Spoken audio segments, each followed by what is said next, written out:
Hare Krishna. Today we are going to study the verse number 6 of chapter number 4, Transcendental Knowledge. In the previous verse, that is the verse number 5, Krishna told Arjun that Arjun, you and I have taken many births. I remember all of them, but you do not remember. So in today's verse, Krishna is going to explain each and everything, that how does Krishna remember, and Arjun has forgotten about all his past births. So first, let's recite the shloka. Ajo api san avyatma bhutanam ishvaro api san prakritim swamadhisthaya sambhavami atmamayaya. Ajo api san avyayatma bhutanam ishvaro api san prakritim swamadhisthaya sambhavami atmamayaya. Ajah, unborn, api, although, san, being so, avyay, without any deterioration, atma, body, bhutanam, all those who are born, Ishvaraha, the Supreme Lord, api, although, san, being so, prakritim, transcendental form, swayam, of myself, adhishthaya, being so situated, sambhavami, I do incarnate, atma mayaya, by my internal energy. Now, in the translation, Krishna says to Arjun, although I am unborn and my transcendental body never deteriorates, and although I am the Lord of all the living beings, I still appear in every millennium in my original transcendental form. Krishna is clearly telling to Arjun that he is unborn and his body is transcendental, which never deteriorates.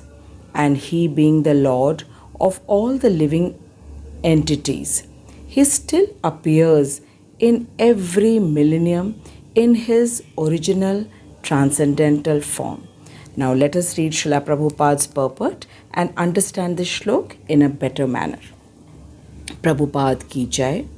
Srila Prabhupada says that Krishna has spoken about his peculiarity, or we can say speciality of his birth. Although he may appear like an ordinary person, but he remembers everything of his many past births, whereas a common man cannot remember what he has done even a few hours before. We all can very well understand in our daily life that this really happens. We are unable to remember what we did 3 hours before, exactly what we did. So this is what Prabhupada is saying, that Krishna remembers everything, but a common person does not. Prabhupada says that if someone is asked what he exactly did at the same time one day earlier, it would be very difficult for a common man to answer immediately.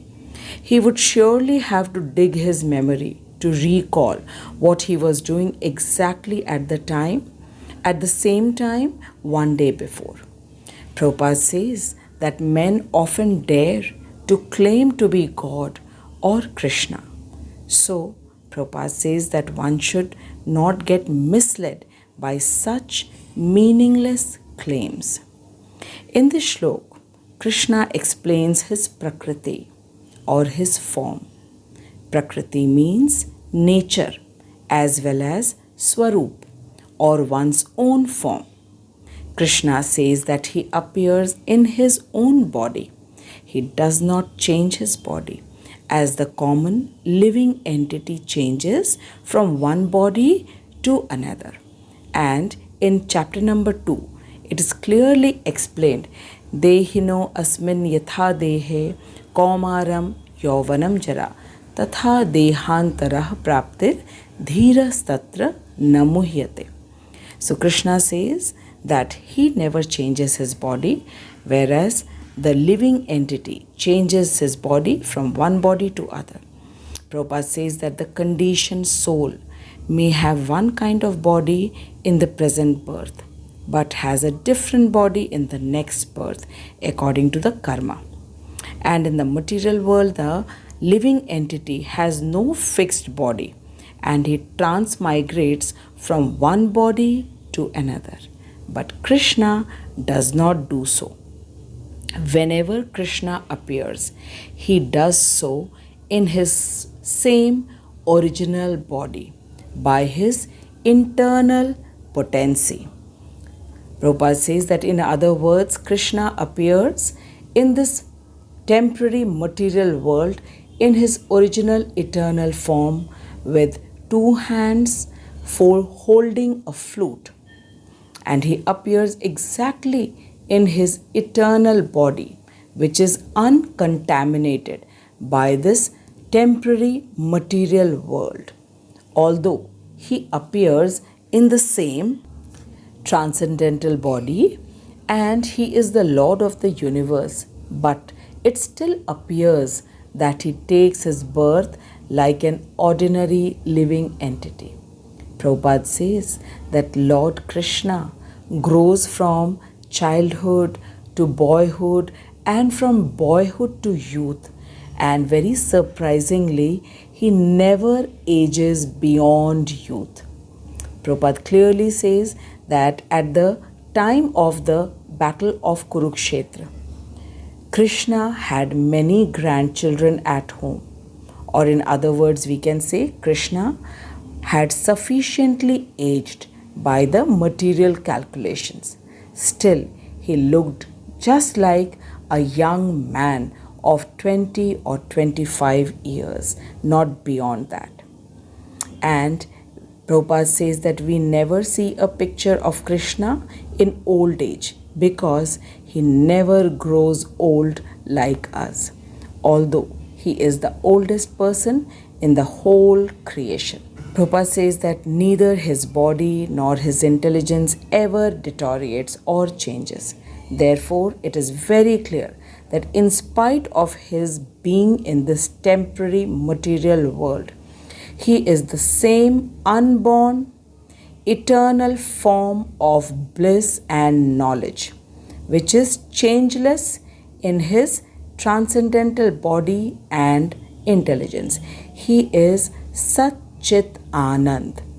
His appearance and disappearance is like the sun's rising and moving before us and then disappearing from our eyesight. When the sun is out of sight, we may think that the sun is set, and when the sun is before our eyes, we might think that the sun is on the horizon.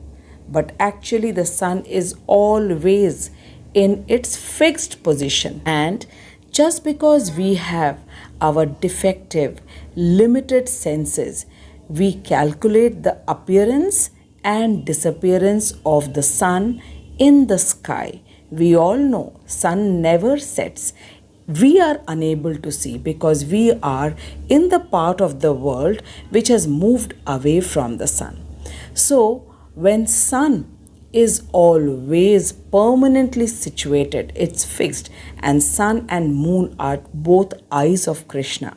So Krishna is always permanent.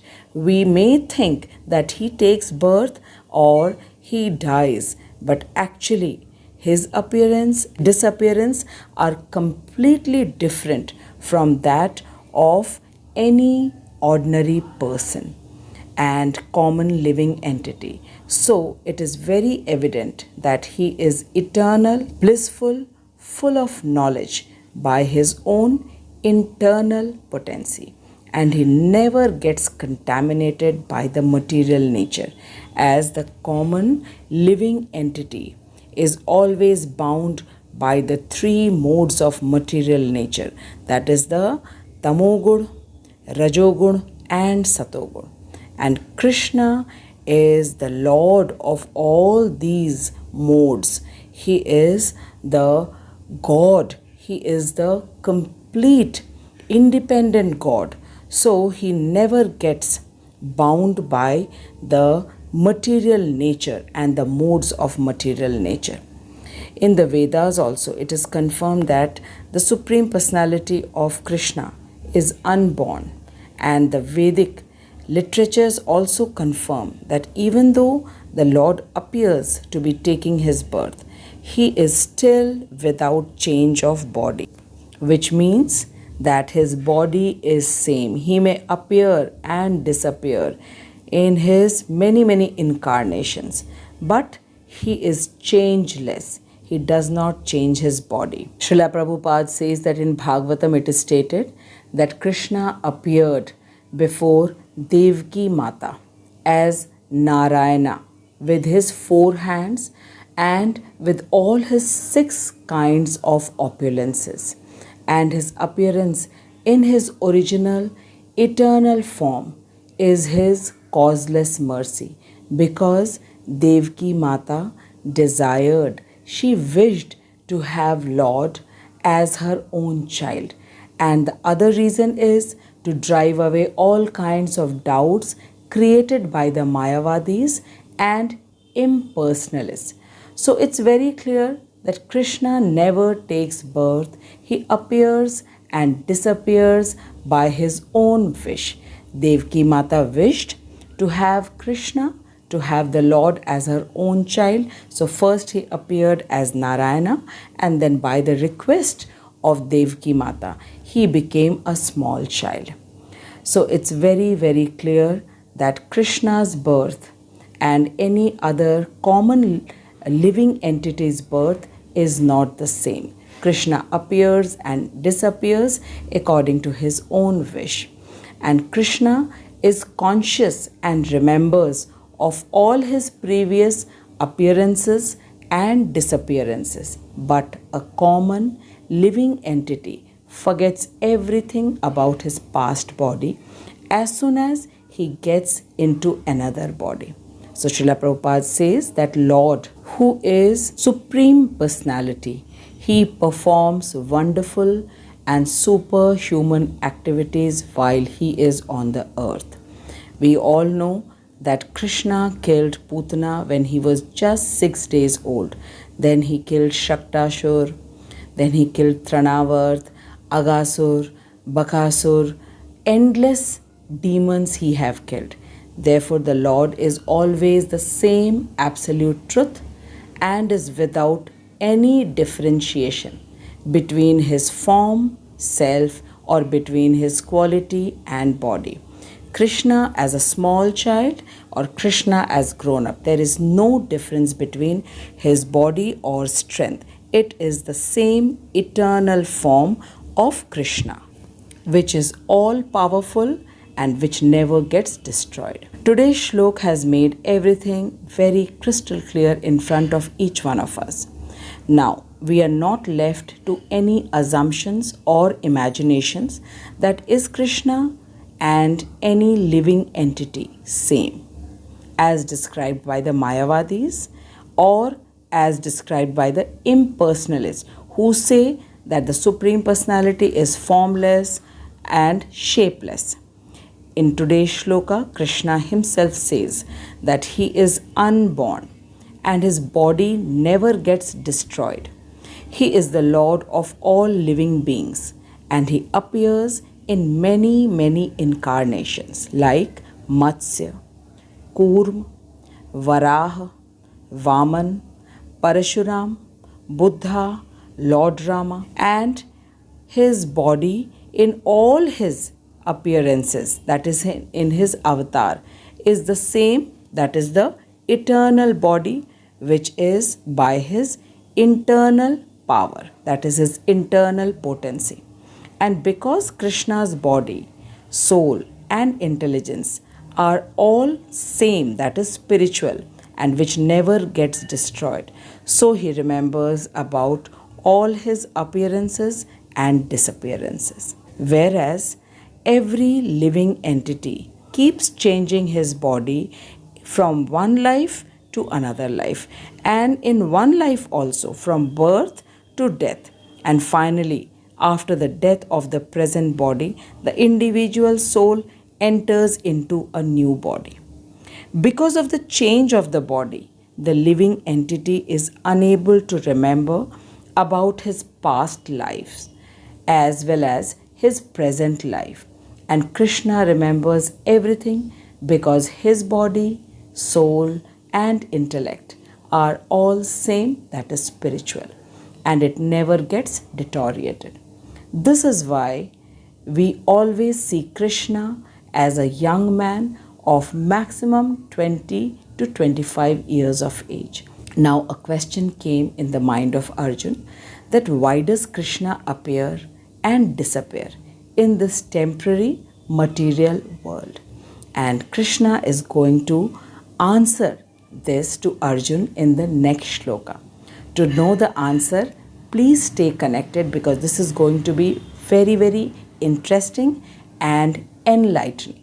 Till then, keep chanting Hare Krishna Mahamantra and be happy. Jai Srila Prabhupada, Jai Hari Mohan Prabhuji. Hare Krishna. Hare Krishna, Krishna Krishna,